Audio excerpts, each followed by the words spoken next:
scan or BSc scans, they fall within the category of an explorer.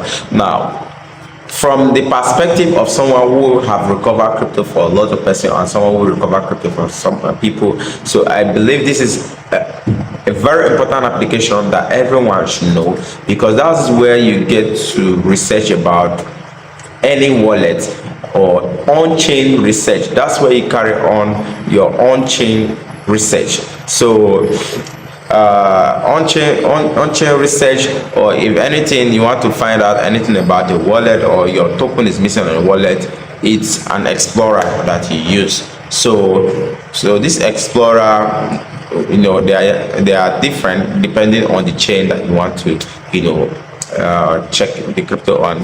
We have 𝗕𝗜𝗡𝗧𝗏, we have 𝗕𝗜𝗚𝗡𝗧𝗏, 𝗕𝗜𝗡𝗏 for Ethereum chain, 𝗕𝗜𝗚𝗡𝗏 for, you know, Binance Smart Chain, and then we have 𝗕𝗜𝗡 for Bitcoin, or blockchain.com also for Bitcoin. So most of this explorer work for different chains. Like if you're using 𝗕𝗜𝗡, you can 𝗕𝗜𝗡 or blockchain.com, you can, you know, research 𝗥𝗏𝗡, you can research Stellar, you can research Bitcoin, same on the same explorer. So now for 𝗕𝗜𝗡𝗧𝗏, you can also check out token on 𝗕𝗜𝗚𝗡𝗏.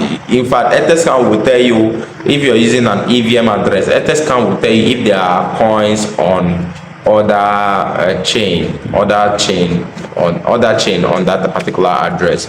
So it's not important. Then a bonus point right here is 𝗥𝗘𝗖𝗢𝗡𝗙.